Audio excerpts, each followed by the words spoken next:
Mr. President, I'll be direct. I'm not entirely sure why I'm here. California is thriving despite your administration's constant federal obstruction. Our economy is the fifth largest in the world. We're leading the nation on climate action, on diversity and inclusion, on innovation. If this meeting is about you being envious that we're succeeding without your help, I really don't have time for petty games. Sit down, Gavin. President Trump's voice cut through Governor Gavin Newsom's prepared speech like a knife through warm butter. Not loud, not angry, just absolute. The voice of someone who knew exactly how much power he held in this moment and wasn't afraid to use it. It was a winter afternoon in the Oval Office. February cold seeping through the bulletproof windows. Gavin Newsom stood in front of the resolute desk wearing a $1,500 Tom Ford suit, hair slicked back with enough product to survive a Category 5 hurricane, looking like he just stepped off a photo shoot for GQ's politicians who think they're movie stars issue. He thought he was untouchable, governor of the nation's largest state, presumptive frontrunner for the 2028 Democratic presidential nomination, media darling, the face of the resistance, the future of the party, the man who'd stood up to Trump for 6 years and made a political career out of it. He had absolutely no idea that for the past 8 months, Trump had quietly ordered the FBI and Treasury Department to conduct a comprehensive forensic audit of California's finances. Had no idea he was about to be confronted with evidence that he'd been running the state as his personal criminal enterprise. Had no idea his political career was about to end in this room. Behind Trump's desk stood FBI Director Christopher Wray with thick classified binders, Treasury Secretary Scott Bessent with financial audit documents, HUD Inspector General Ray Oliver Davis with analysis of California's homelessness spending. All three looked grim and professional. This wasn't a policy meeting. This was a prosecution.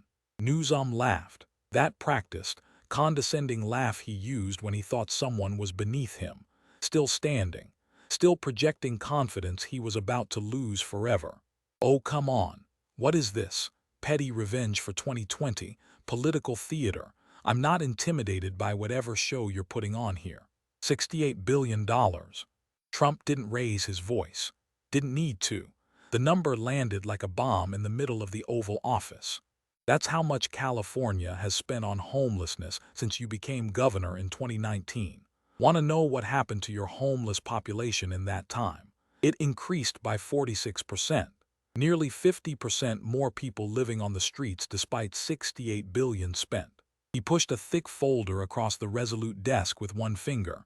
The gesture was casual, controlled, devastating. So I'm going to ask you a very simple question, Gavin. Where did $68 billion go? Newsom's confident smile started to crack, just slightly, like a hairline fracture in expensive porcelain. His hand moved toward the folder on the desk but didn't touch it, like touching it would make it real. Trump didn't wait for an answer. I'll tell you where it went. It went to your major political donors, to nonprofits run by your campaign fundraisers, to consulting firms that kick money back to your political operation. You've been systematically stealing from California taxpayers while people are literally dying on the streets, while California burned, while people couldn't afford rent, while the middle class fled to other states in record numbers. You were stealing billions. He leaned forward slightly, not aggressive, just focused, like a businessman explaining why a deal was going to close his way. And I can prove every single word of it.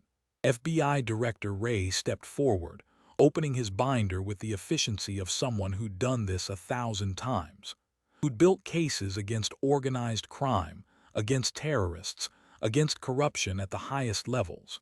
His voice was flat and professional.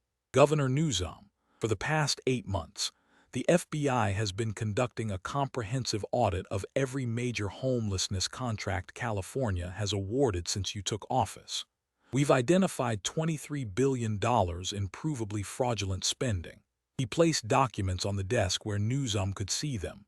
Bank records, contract awards, corporate filings, wire transfer receipts, the paper trail of a criminal enterprise. State contracts awarded to companies owned by your top political donors. massively inflated billing for services that were never actually rendered, fake consulting work, kickbacks flowing directly back to political organizations you control. This isn't speculation, Governor. We have the paper trail. We have the witnesses. We have people who participated in the scheme who have been granted immunity in exchange for testimony. We have you. Treasury Secretary Besant added her evidence, her voice crisp and professional. She'd spent years as a hedge fund analyst before joining the administration. She knew how to follow money, knew how to trace financial crimes through shell companies and offshore accounts and political action committees. Your family's wine businesses, Plumpjack Group, Odetta State Winery, Cade Winery, they've received $47 million in state contracts, tax breaks, and agricultural subsidies since you became governor. That's textbook self-dealing. You used your governmental position to directly enrich your private business interests. Under California law, that's illegal. Under federal law, that's fraud. HUD Inspector General Davis delivered the final blow. She was a career auditor who'd spent 30 years following government money. This was the biggest fraud case she'd ever seen. We've also identified $340 million in wire transfers from state contractors to shell LLCs that are directly connected to your political operation. That's not campaign contributions. That's money laundering. That's organized fraud. Under federal law, that qualifies for RICO charges. Trump let that word hang in the air. RICO, the Racketeer Influenced and Corrupt Organizations Act. The law used to take down mob bosses. The law that carried sentences of 25 years to life. So here's how this is going to work, Gavin. And you need to listen very carefully because you're going to make a decision that determines whether you spend 6 years or the rest of your life in prison. Newsom had finally sat down. His perfect posture had collapsed. He looked like someone had just told him he had a terminal disease, which, in a way, someone had. His political life was terminal. The only question was whether his actual life would be spent behind bars. Option 1. Trump held up one finger. You resign as governor of California today, effective immediately. You go back to Sacramento. You face state-level corruption charges. You take a plea deal. You probably get 10 years. You serve maybe 6 with good behavior. Your political career is over, but you're out before you're 60. You get to see your grandchildren grow up. You get to have some kind of life after prison. He held up a second finger. Option 2. You walk out of here. You refuse to resign. You think you can spin this. You think your media friends will protect you. You think California voters love you enough to ignore the evidence.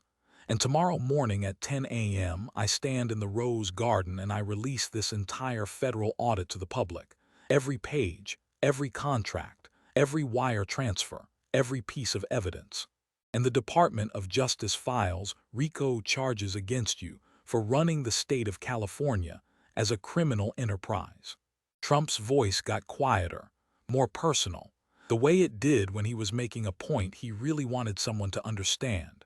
Under RICO, Gavin, you're looking at 25 years to life in federal prison. You'll be 70 years old before you're even eligible for parole. And federal prison isn't like those minimum security camps where white-collar criminals play tennis and take pottery classes.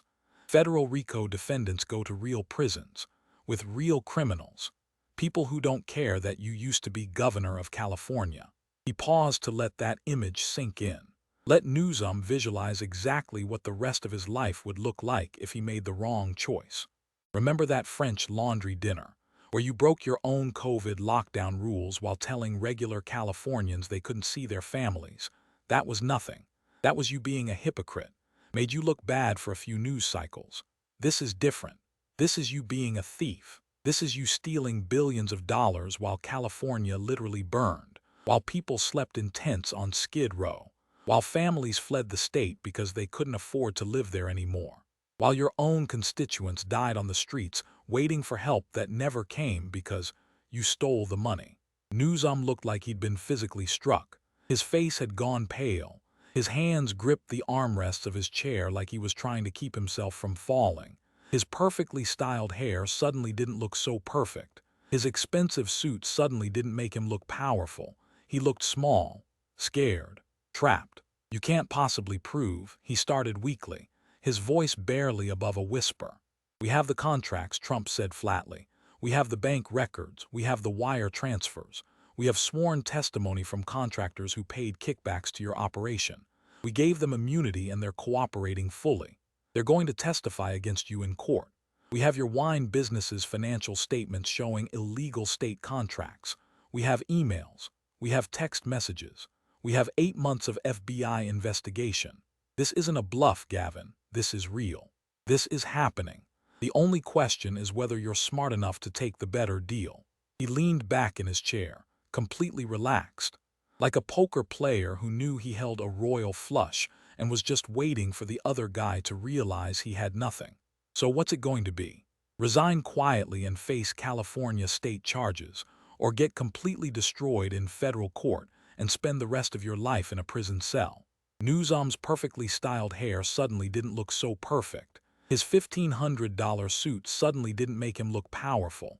He looked small, scared, trapped, like the presidential ambitions he'd been nurturing for years had just evaporated into smoke right in front of his eyes.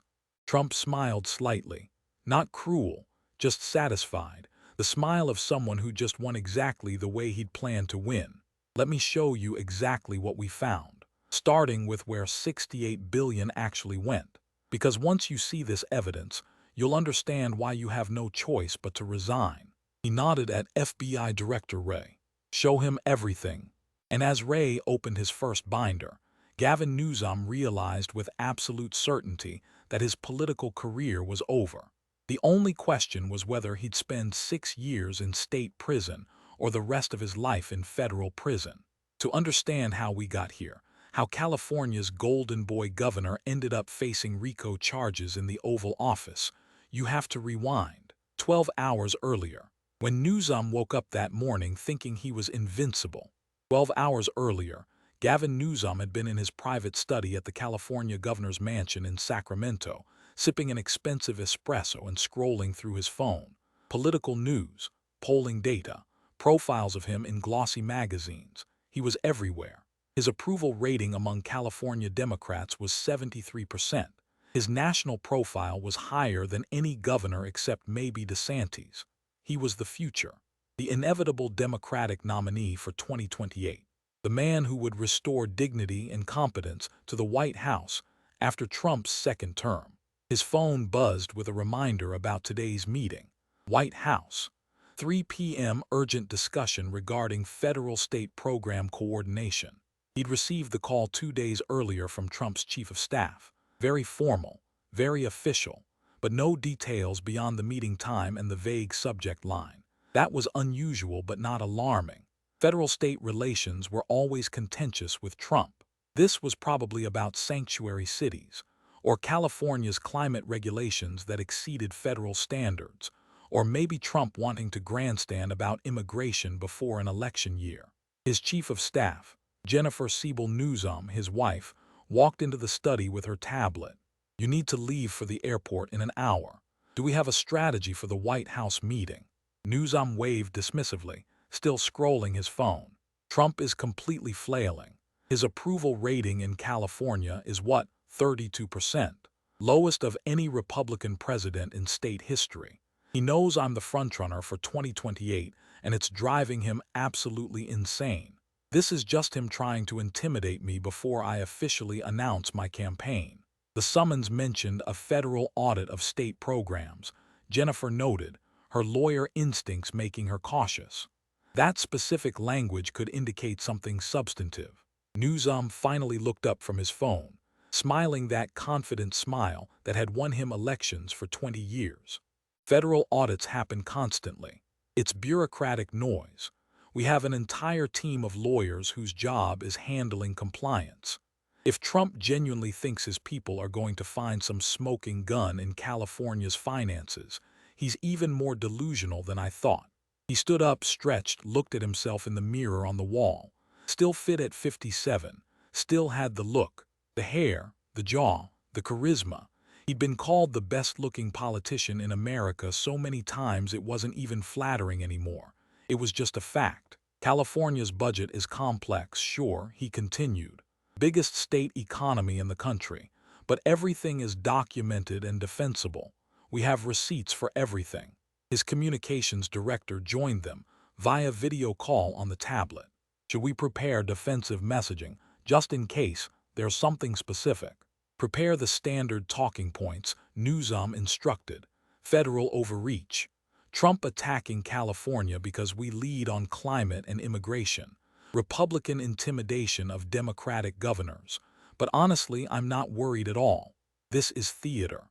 What Newsom couldn't see, what he'd never imagined, was that in the months before this meeting, President Trump had become personally obsessed with California's homelessness crisis.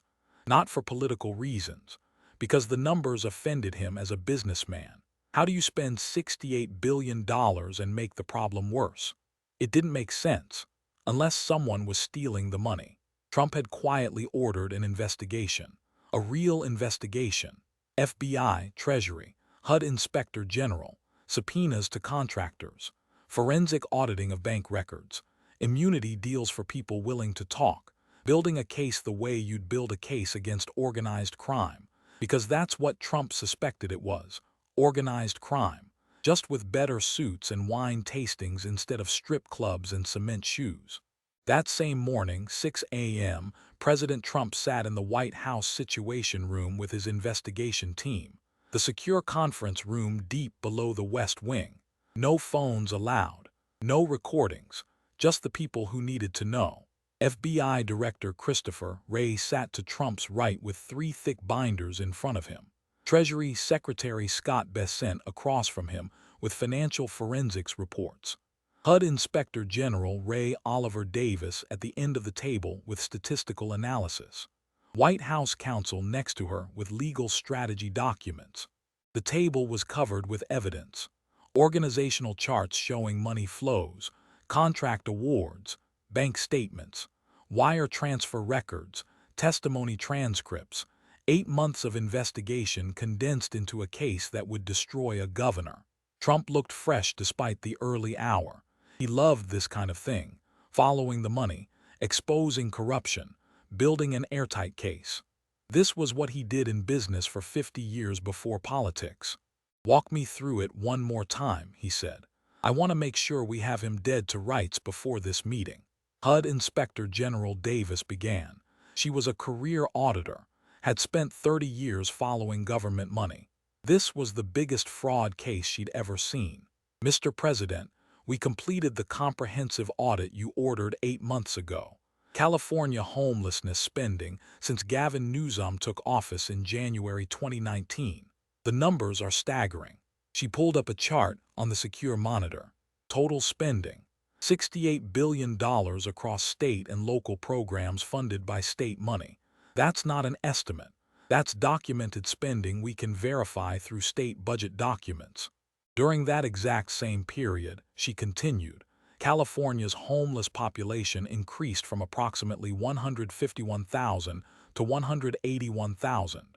That's a 46% increase. Despite spending $68 billion, you have 46% more people living on the streets. Trump shook his head. "How is that even possible?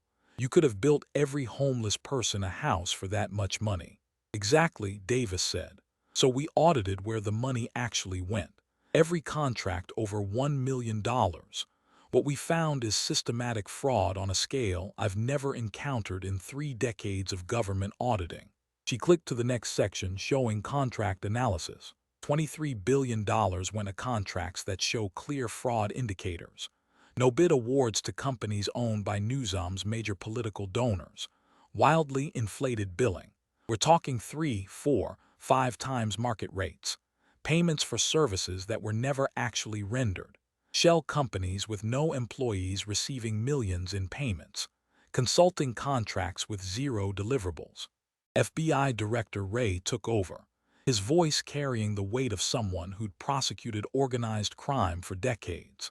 "We've identified a systematic criminal enterprise. It works like this. Individuals or companies make large donations to Newsom's campaigns or to allied PACs. Those same donors then receive massive state contracts, often through no-bid processes. They bill far above market rates. Then portions of that money get kicked back to political organizations that Newsom controls or directly benefits from.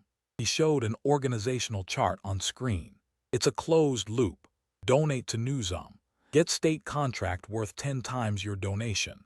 Bill inflated rates. Kick money back through consulting fees, speaking fees, or contributions to Newsom-aligned PACs. It's money laundering, it's fraud, it's a criminal enterprise.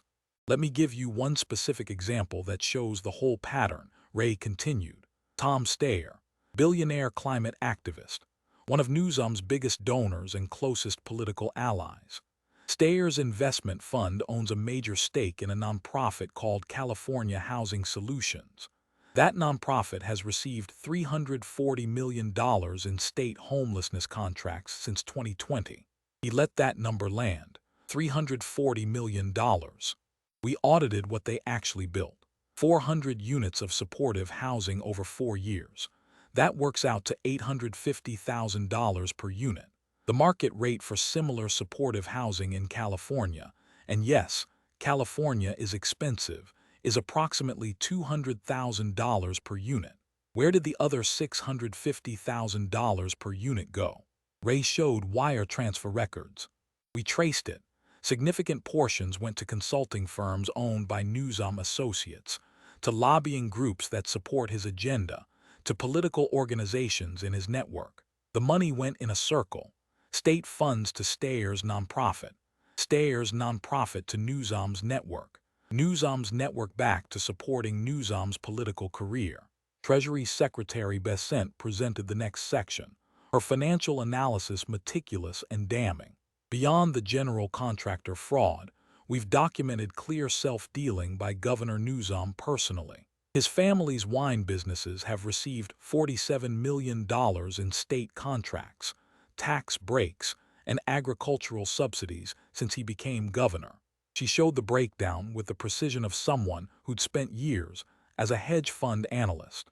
The Plumpjack Group, which includes Plumpjack Winery, Odetta State Winery, and Cade Winery, received a $12 million contract to supply wine to state functions and government events. Odetta State received $18 million in agricultural subsidies and water credits.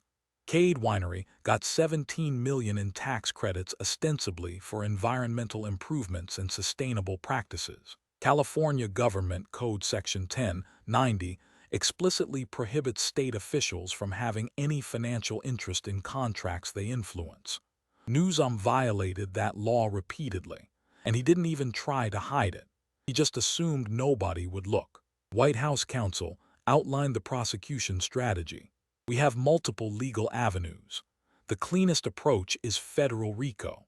The Racketeer Influenced and Corrupt Organizations Act was designed for exactly this. Systematic criminal enterprises. Newsom has been running California state government as an ongoing criminal conspiracy to enrich himself and his political network. RICO carries 25 years to life if convicted, but we could also go with straightforward fraud charges. Wire fraud for the interstate money transfers. Every time state money crosses state lines, that's federal wire fraud. Mail fraud for the contract documents. Conspiracy. False statements. Each charge carries 10 to 20 years. He paused. However, there's strategic value in giving him an off-ramp. Let him resign. Face state charges in California. Take a plea deal for maybe 10 years. Serve 6. It gets him out of office. Destroys his political future. Avoids the media circus of a federal trial. But if he refuses, if he thinks he can fight this or spin it, we go nuclear with RICO and destroy him completely. Trump listened to everything, his sharp business mind processing the evidence. Finally, he asked the only question that mattered. How solid is this case? I don't want probably. I don't want maybe. I want to know if we charge him with RICO, do we win? FBI Director Wray didn't hesitate. The evidence is overwhelming. We have hundreds of contracts showing fraud. We have bank records proving money laundering. We have testimony from contractors who participated in the kickback schemes. We gave them immunity and they're cooperating fully. We have Newsom's wine business's financial records showing illegal state contracts. We have emails and text messages between Newsom's staff and the contractors. If we charge him with RICO, we win. Guaranteed. Trump nodded slowly, that calculating look on his face that people in negotiations had learned to fear. All right, here's what we do. I bring him in this afternoon. I show him everything we have. I give him exactly one chance to resign quietly and face state charges. If he takes it, fine. If he refuses, if he walks out of here thinking he can spin this or his media friends will protect him, then tomorrow morning I release everything publicly and we file federal RICO charges. He looked around the table at his team. California has become a complete disaster under this guy. Highest taxes in the country, highest homelessness, highest cost of living, highest poverty rate when you adjust for housing costs. Businesses and families fleeing to Texas and Florida in record numbers, rolling blackouts, water shortages, crime increasing. And now we know exactly why. He's been stealing the money instead of fixing the problems. Trump's voice got harder. This ends today. Either he resigns or we destroy him. But one way or another, California gets a new governor. That afternoon, Gavin Newsom's motorcade pulled up to the White House. He stepped out looking like $1 million, which was ironic given what he'd stolen.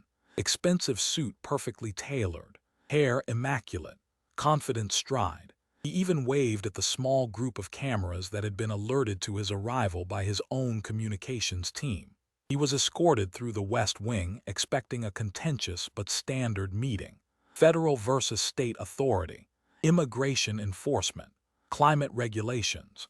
The usual partisan battles that would give him material for fundraising emails and cable news appearances. He walked into the Oval Office and immediately felt something was wrong. Trump wasn't sitting with policy advisors or political staff. He was behind the resolute desk with FBI Director Wray, Treasury Secretary Bessent, and HUD Inspector General Davis. All three had official binders with classification markings. This wasn't a policy meeting, but Newsom was committed to his plan. He launched into his prepared opening remarks about California's success, about economic growth, about leading the nation on climate change, about resisting federal overreach. The speech he'd been planning since the flight from Sacramento. Trump let him talk for about 90 seconds, then cut him off mid-sentence. "Sit down, Gavin." The tone stopped Newsom cold.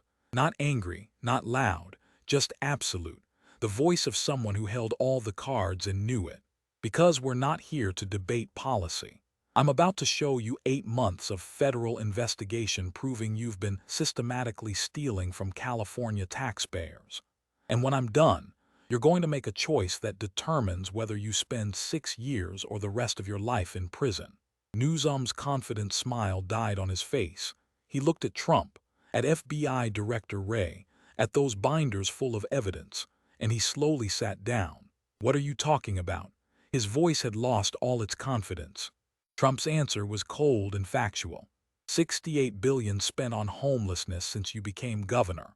46% increase in homeless population.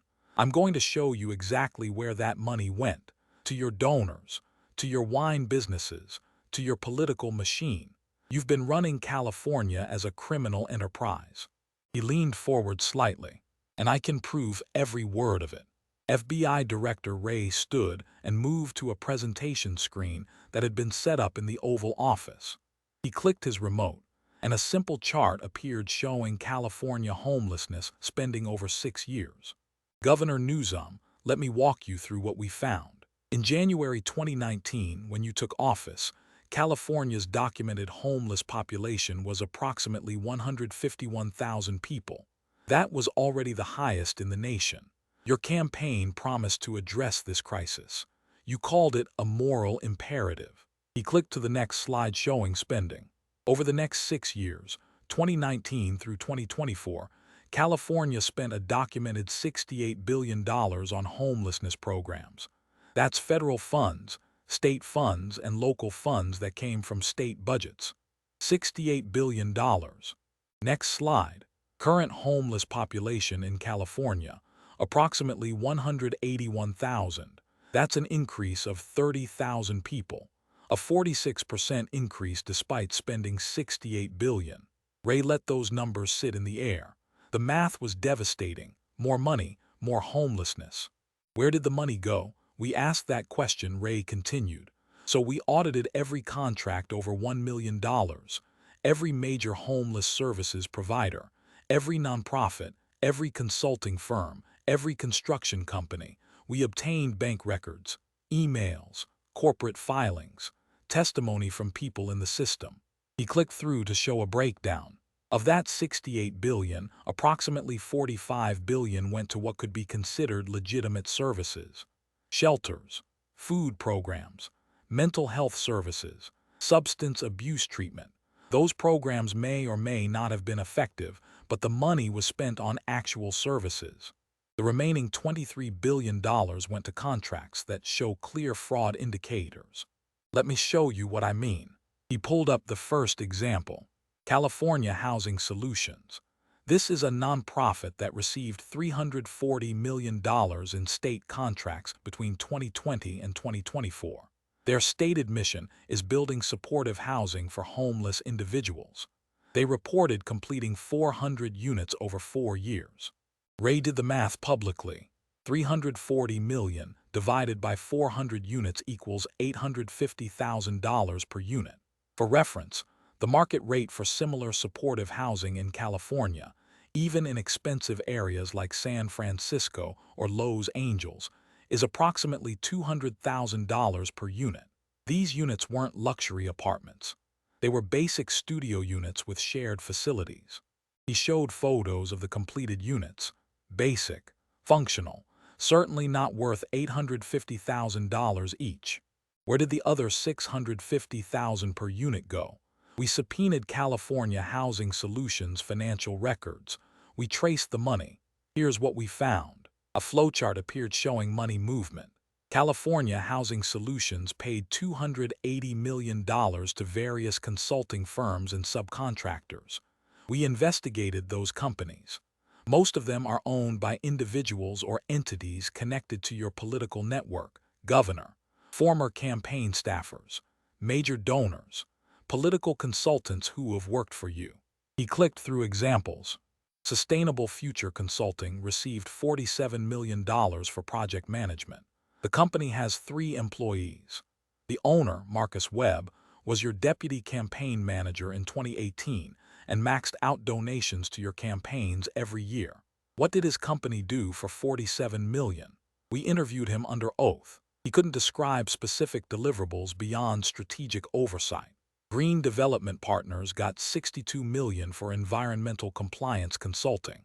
The owner donated $150,000 to your campaigns. We asked to see the environmental compliance work. They produced some generic reports that could have been written in a weekend. $62 million.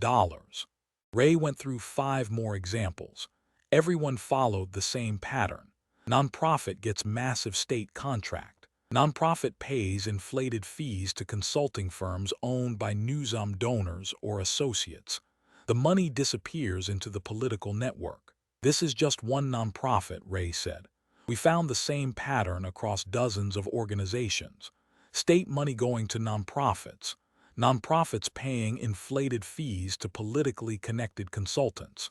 The consultants then donating back to your campaigns or to PACs that support you. He pulled up a summary chart. Total we can document following this pattern. $23 billion. That's billion with a B. 23 billion that went into contracts showing fraud indicators, and significant portions of it ending up back in your political operation. Newsom tried to interrupt. Those are independent organizations. I don't control what nonprofits. You control the contract awards, Ray said flatly. Your administration decides which nonprofits get state money. And somehow the nonprofits that get the biggest contracts are run by your political allies and hire consultants who donate to you. That's not coincidence. That's a kickback scheme. Treasury Secretary Bessent took over, pulling up financial records for Newsom's business interests. Let's talk about your personal enrichment, Governor. You come from a wealthy family. You've always been clear about that. Your business interests include the Plumpjack Group, a collection of wineries, restaurants, and hotels in California. She showed corporate filings. When you became governor, you placed your business interests in a blind trust. That's standard practice. The trust is supposed to be managed independently, so you're not making decisions that benefit your businesses. However, we've found that your businesses have received extraordinary benefits from the state since you became governor. First example, Plumpjack Winery received a $12 million contract to supply wine for state functions and events. This contract was awarded in 2020, your second year as governor. The contract specifies Plumpjack products exclusively for major state events, governor's mansion dinners, state celebrations, gifts to visiting dignitaries. Besant showed market comparisons. We contacted wine industry experts and other suppliers. The market rate for comparable wine service contracts in California is approximately 1 to 2 million per year, depending on volume. Your winery received $12 million over 3 years.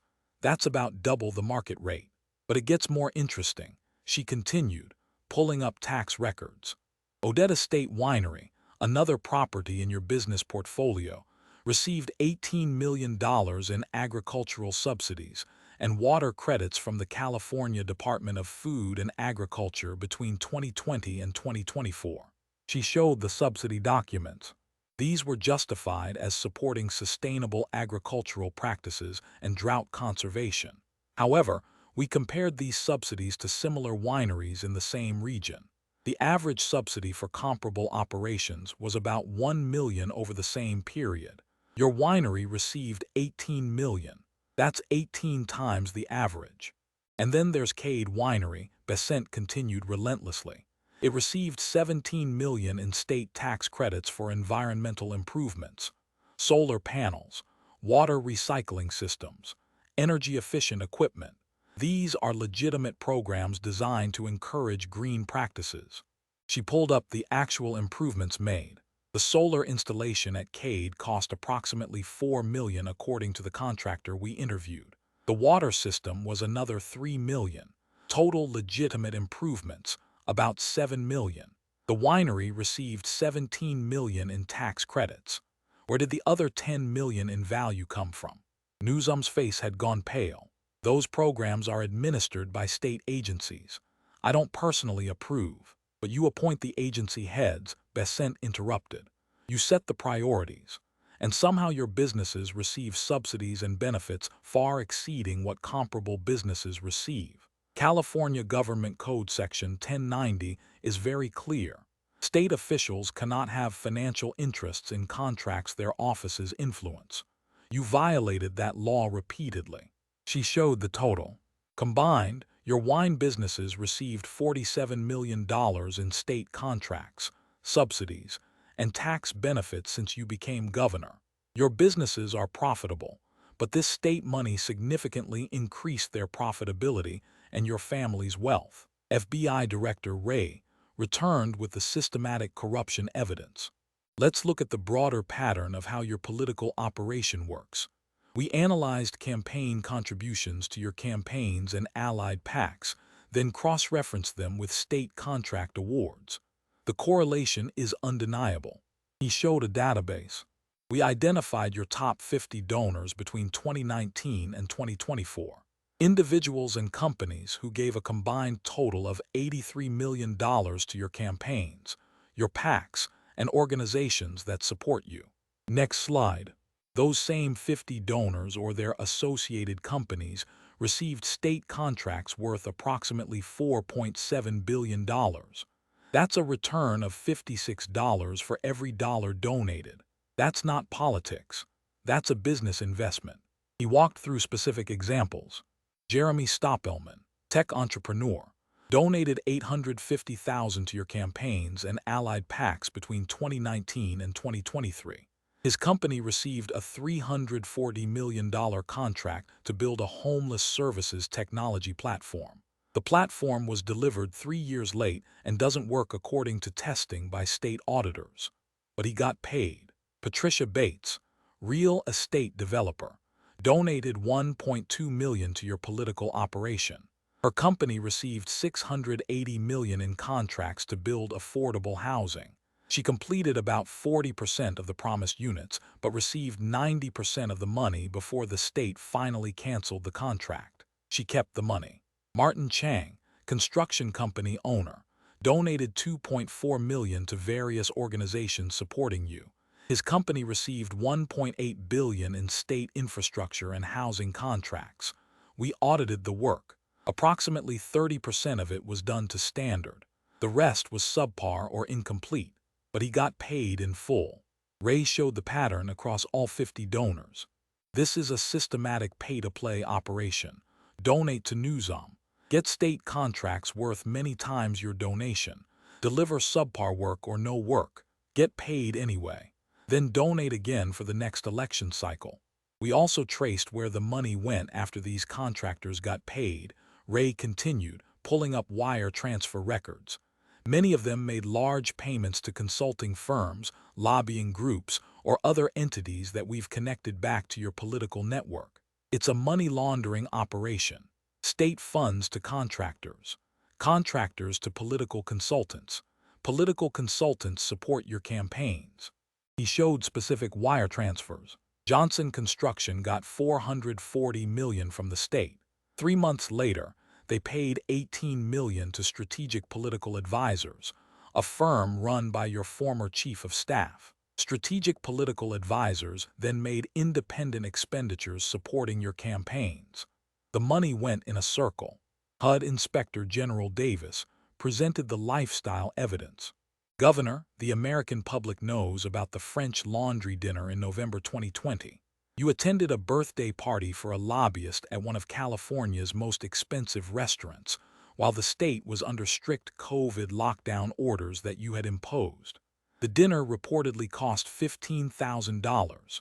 You apologized and said it was a mistake in judgment. She pulled up financial records.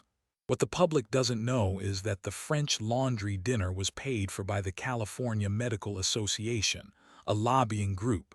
That's a gift. Under California law, you're required to report gifts over $500.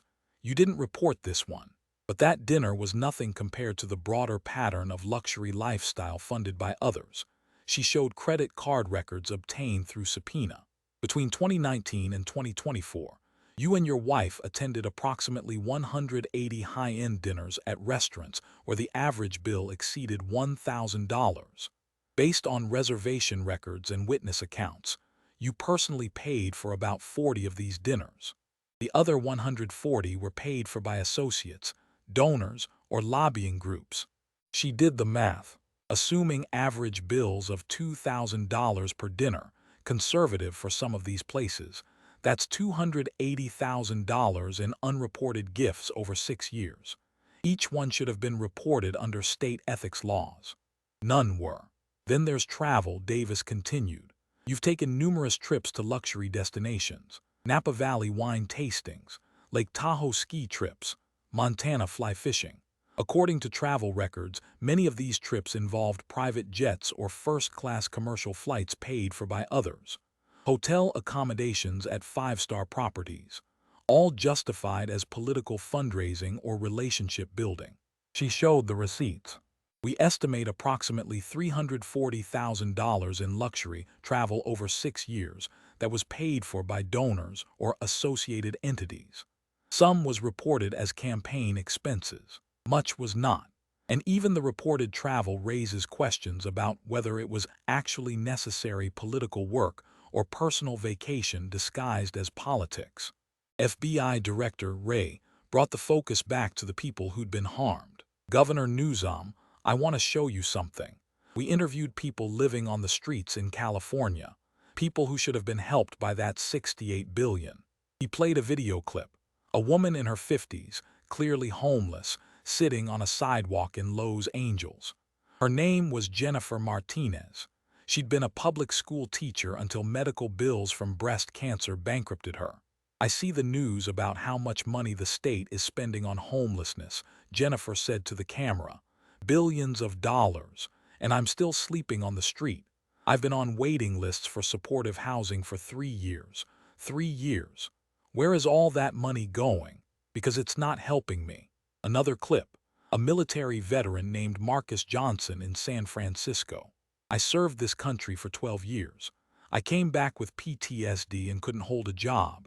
I've been homeless for 4 years. I hear about all these programs, all this funding, but when I try to access services, there's nothing.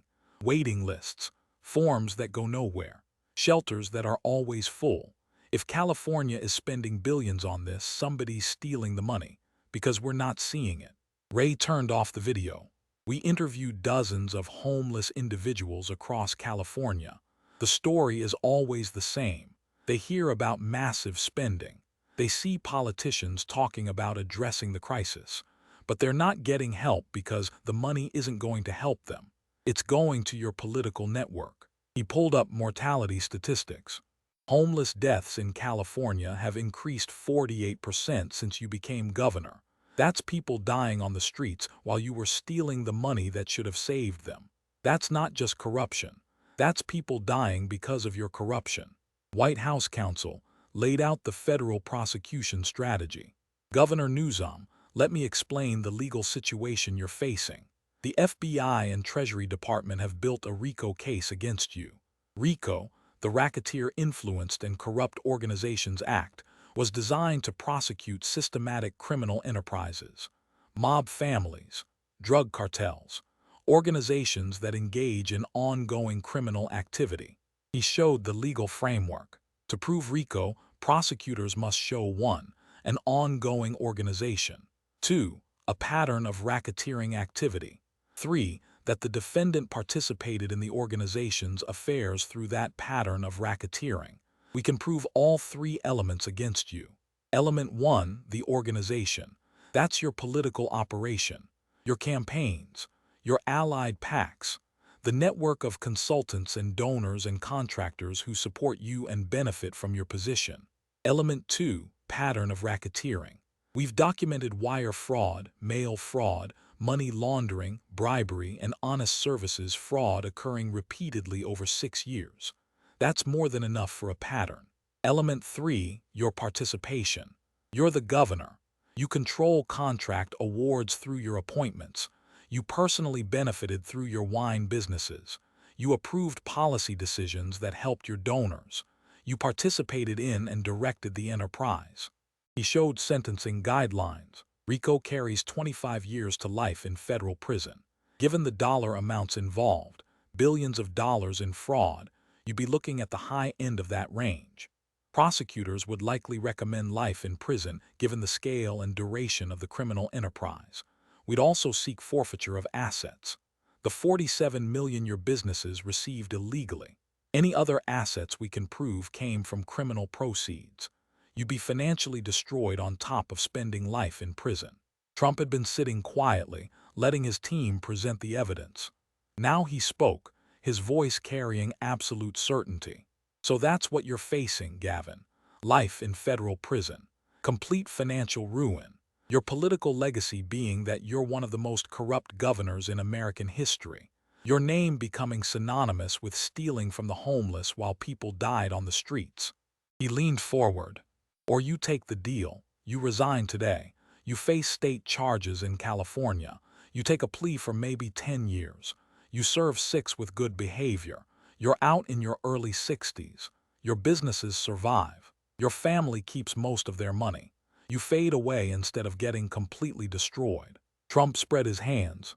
That's the offer. Take it or leave it. But you need to decide right now. Because if you walk out of here without resigning, this meeting never happened. And tomorrow morning I destroy you publicly. Newsom sat in silence, his mind racing through options that didn't exist. Every angle led to the same conclusion. The evidence was overwhelming. Trump had him completely. The only question was state prison or federal prison. 6 years or life. His political career was over either way. His presidential ambitions were dead. The only choice was how much he'd lose beyond that. I need to talk to my lawyers, Newsom said quietly. No, Trump said flatly. You decide now. In this room. You resign and face state charges, or you fight and face federal RICO. What's it going to be? The silence in the Oval Office stretched for nearly a minute. Gavin Newsom sat frozen in his chair, his perfect hair now slightly disheveled from running his hands through it repeatedly. His expensive suit suddenly felt like it was suffocating him. The walls of the Oval Office seemed to be closing in. He'd walked in here 2 hours ago thinking he was untouchable, the future president, the golden boy of the Democratic Party. And now he was facing a choice between state prison or federal prison, between 6 years or life, between fading into obscurity or being utterly destroyed. "I need time," he said finally, his voice barely above a whisper. No, Trump's voice was absolute. "You decide now. Because the moment you leave this room, the offer is off the table. You resign right now or tomorrow morning I release everything and file federal charges." FBI Director Wray added, his tone almost sympathetic. "Governor, I've been doing this for 30 years. I've seen people in your position before. The evidence is overwhelming. You can't fight this. You can't spin this. The bank records don't lie. The wire transfers don't lie. The testimony doesn't lie. You're going to prison. The only question is which prison and for how long." Newsom looked at each person in the room. Trump behind the resolute desk, completely relaxed. Wray with his binders full of evidence. Besant with financial records that couldn't be explained away. Davis with statistics showing people dying on the streets while he stole billions. White House counsel with the RICO prosecution framework. He had no leverage, no way out, no cards to play. "If I resign," he said slowly, "what exactly are the state charges?" Trump nodded at White House counsel, who'd already coordinated with California's Attorney General. "California AG has been briefed on our findings. They'll charge you with multiple counts of fraud, embezzlement, and public corruption under California law. You'll negotiate a plea deal. Given the dollar amounts and the cooperation you'd provide about others in your network, you'd likely plead to 5 counts. Get sentenced to 10 years. Serve about 6 with good behavior at a minimum security state facility. Your wine businesses keep operating. They weren't directly involved in the criminal conduct. They just benefited from it. Your family keeps most of their money except what the state seizes as restitution. You'd owe probably 20 to 30 million in fines and restitution, but you'd survive financially. Most importantly," the counsel continued, "this stays at the state level. No federal RICO charges, no life sentence. You serve 6 years. You're out in your early 60s. You live quietly somewhere and fade away. That's the best possible outcome for you at this point." Newsom knew he was beaten, knew he had no choice, but his ego made him try one last time. "This is politically motivated. You're doing this because I'm your opposition, because California resists your agenda." "I'm doing this because you're a crook," Trump interrupted, his voice hard. "You stole billions while people died on the streets. This isn't about politics. This is about you being a criminal, and you're going to face consequences. The only question is whether you have enough sense to take the better deal." Trump glanced at his watch. "You've got 60 seconds to decide. Then this offer expires and tomorrow you get the full federal treatment." The 60 seconds felt like an hour. Newsom thought about his presidential ambitions. Dead, his political career, over, his reputation destroyed, his freedom, about to be taken away for years, everything he'd built, everything he'd worked toward, gone, all because he'd gotten greedy, all because he'd thought he was untouchable, all because he'd believed his own press clippings. "I'll resign," he said finally, the words tasting like ashes in his mouth. Trump didn't gloat, just nodded. "Good decision. You'll draft a resignation letter. It gets released tonight. You cite personal reasons, family concerns, whatever story you want to tell, but you're done as governor as of tonight." He stood up, signaling the meeting was over. "California AG will reach out to your lawyers tomorrow. You'll negotiate your plea. And Gavin, don't try to run, don't try to fight this. Because if you do, all of this becomes public and the federal charges come anyway. Take your punishment. Serve your time. And maybe when you get out, you'll understand that public service means serving the public, not serving yourself." Newsom stood on shaky legs, walked to the door, turned back one more time. "For what it's worth, I did try to help people in the beginning." "I'm sure you did," Trump said. "But somewhere along the way, you started helping yourself instead. That's when you became a criminal." Gavin Newsom left the Oval Office a broken man. His Secret Service detail escorted him to his car. He sat in the back seat as they drove to his hotel, staring at nothing. his mind trying to process that his life as he knew it was over. That night at 11 p.m. Eastern, Gavin Newsom's office released a statement. Governor Newsom announces resignation for family and personal health reasons, effective immediately. Lieutenant Governor Eleni Kounalakis to be sworn in tomorrow. The political world exploded. Speculation ran wild. Why would California's governor, the presumptive 2028 frontrunner, suddenly resign? Family health, personal reasons. Nobody believed it. Something had happened. But what? Trump stayed quiet, didn't take a victory lap, didn't comment, just let the speculation build. 2 days later, California Attorney General Rob Bonta held a press conference. My office has received evidence from federal investigators regarding corruption in state homelessness spending. We are filing criminal charges against former Governor Gavin Newsom for fraud, embezzlement, and public corruption. The charges involve approximately $23 billion in fraudulent contracts and self-dealing. The details started leaking. The pay-to-play scheme, the wine businesses getting illegal benefits, the donors getting contracts then kicking money back, the homeless crisis getting worse while billions disappeared.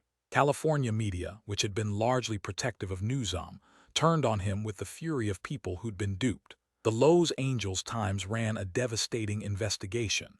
Where did $68 billion go? How Gavin Newsom stole from the homeless while they died on our streets. The San Francisco Chronicle. The French Laundry was nothing. Inside Newsom's multi-billion-dollar corruption scheme.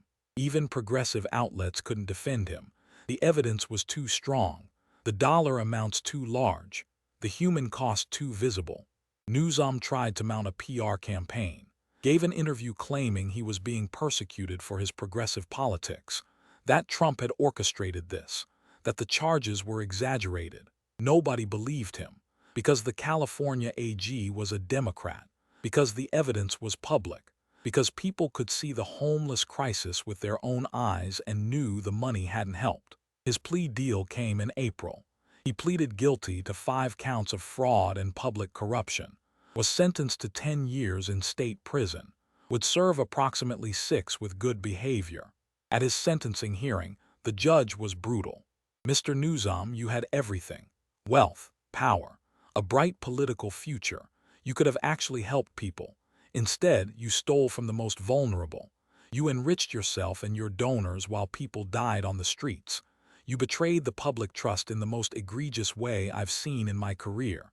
I only wish I could sentence you to more than 10 years. Gavin Newsom entered California State Prison in May. Inmate number S73849, assigned to California State Prison Solano, medium security facility about 40 miles northeast of San Francisco. From governor's mansion to prison cell, from presidential candidate to convicted felon, from the future of the Democratic Party to a cautionary tale about corruption. 5 years later, Gavin Newsom sits in a prison cell in Solano. He's 62 years old now. The perfect hair has gone gray. The famous good looks have faded under prison fluorescent lights and bad food. He works in the prison library, one of the better jobs for inmates who aren't violent. He's eligible for parole in another year. Will likely be released at 63, having served 6 years of his 10-year sentence. His lawyers are already preparing parole applications, emphasizing his cooperation with investigators and his good behavior in prison. His wine businesses survived, barely, run by his family while he's been incarcerated. They removed his name from everything. Plumpjack is now just called Napa Valley Reserve, trying to distance from the scandal. Sales dropped 60% immediately after his conviction, have recovered to about 75% of pre-scandal levels. The businesses survive, but they'll never be what they were. His personal wealth, once estimated at over $20 million, has been devastated. He paid $28 million in fines and restitution. Legal fees consumed another $8 million. He's not broke. His family had money before he went to prison, but he's no longer rich. When he gets out, he'll have maybe $2 million left, comfortable, but nothing like before. His political career is obviously completely dead. His name is synonymous with corruption. The Newsom scandal is taught in political science classes as an example of systematic state-level corruption. He's mentioned in the same breath as Rod Blagojevich and other corrupt governors. The Democratic Party has completely disowned him, removed all mentions of him from their websites, returned donations associated with him. Presidential candidates in 2028 ran away from any connection to him. "I never supported Newsom" became a necessary statement for California Democrats. California itself has begun to reform. The new governor, Eleni Kounalakis, implemented strict oversight of homelessness spending, required independent audits, eliminated no-bid contracts. The spending is more transparent now, though the homeless crisis remains severe because the money was stolen for so long. Newsom's wife, Jennifer Siebel Newsom, divorced him 6 months after he went to prison. She kept the remaining assets and the children. She's remarried and uses her maiden name now. The children changed their last names to their mother's maiden name. They don't visit him in prison. They want nothing to do with their father. On rare occasions, a journalist tracks him down in prison, requests an interview. He usually declines. But in late 2029, he agreed to speak with a reporter from the San Francisco Chronicle. The interview was conducted in a private room at the prison. Newsom in his prison uniform, looking nothing like the polished politician who once graced magazine covers. "Do you have any regrets?" the reporter asked. Newsom was quiet for a long time. "I regret getting caught," he said finally. "That's the honest answer. Do I regret what I did? I don't know. At the time, it didn't feel like stealing. It felt like how politics worked. You help your donors, they help you. It's how the system functions. People died on the streets while you stole billions. I know, I think about that, but I didn't kill them. They were homeless before I was governor. I didn't create the homeless crisis. I just didn't fix it. And yes, I took money that could have helped them, but I wasn't the only one. The whole system is corrupt. I just got caught. Do you think you deserved 10 years in prison?" "No, I think I was made an example of because Trump wanted to destroy California's Democratic leadership. I'm a political prisoner as much as a criminal." The reporter pressed. "The California Attorney General who charged you is a Democrat. The judge who sentenced you was appointed by a Democrat. The jury that would have convicted you if you hadn't pleaded guilty was made up of California voters. This wasn't Trump. This was the people of California rejecting your corruption." Newsom had no good answer to that. "I guess that's one way to see it. When you get out next year, what will you do?" "I don't know. I can't work in politics. I can't practice law anymore. My businesses have my name removed. I'll probably move somewhere quiet. Montana maybe. Somewhere people don't recognize me. Live quietly. Fish. Read books. Disappear." "You wanted to be president." "Yeah, I wanted a lot of things. Turns out I wanted them more than I wanted to be honest." The interview ran with the headline Gavin Newsom's prison confession. No real remorse. Still blames others. Even the Chronicle, which had once been friendly to him, couldn't make him sympathetic. Back in Washington, President Trump was asked about Newsom during a press conference about something else entirely. "Sir, Gavin Newsom will be released from prison next year. Any thoughts on his conviction and sentence?" Trump smiled slightly. "Gavin Newsom stole billions of dollars from California taxpayers. He enriched himself and his donors while people died on the streets. He got 10 years. He'll serve 6. Honestly, I think he got off easy, but justice was served. He's in prison. California has a new governor who's actually trying to fix the problems instead of stealing the money. That's all that matters." "Do you think you ended his presidential ambitions?" "I didn't end anything. He ended his own ambitions when he decided to be a crook. I just made sure he faced consequences. That's what presidents are supposed to do. Make sure powerful people don't get away with crimes just because they're powerful." In California, the homelessness crisis has improved marginally. It's still terrible, worst in the nation, but it's not getting worse as fast. The new oversight and transparency has helped. Some of the stolen money has been recovered and redirected to actual services. People still sleep on the streets in San Francisco and Los Angeles. But now at least the money being spent to help them is actually being spent on services rather than disappearing into political operations. Jennifer Martinez, the former teacher who was homeless and appeared in the FBI's video presentation to Newsom, eventually got housing. She lives in a small apartment in subsidized housing in Los Angeles. When asked about Newsom's imprisonment, she said, 6 years isn't enough. He stole billions while we suffered. But at least he's in prison. At least he faced some consequences. That's more than most corrupt politicians get. 10 years from now, when Gavin Newsom is in his early 70s, his Wikipedia entry will be brutal. Gavin Newsom, born 1967, is a former American politician who served as the 40th governor of California from 2019 to 2025. He resigned after evidence emerged of systematic corruption involving $23 billion in fraudulent homelessness spending. He pleaded guilty to 5 counts of fraud and public corruption and served 6 years in prison. He is considered one of the most corrupt governors in California history. That will be his legacy, not the progressive policies he advocated, not the good looks and charisma, not the presidential ambitions, just corrupt governor who went to prison. And somewhere in Montana or Idaho or wherever he ends up after release, Gavin Newsom will live quietly under an assumed name, fishing and reading and trying to forget that he once thought he was going to be president. He thought he was untouchable, thought his looks and charisma and political skills made him special, thought the rules didn't really apply to people like him. He learned differently in the Oval Office when Trump showed him evidence he couldn't spin away, when he had to choose between state prison or federal prison, when his entire world collapsed in 2 hours. The golden boy of California politics ended up in a prison cell, not because Trump persecuted him, because he was a thief who got caught. That's not persecution. That's justice.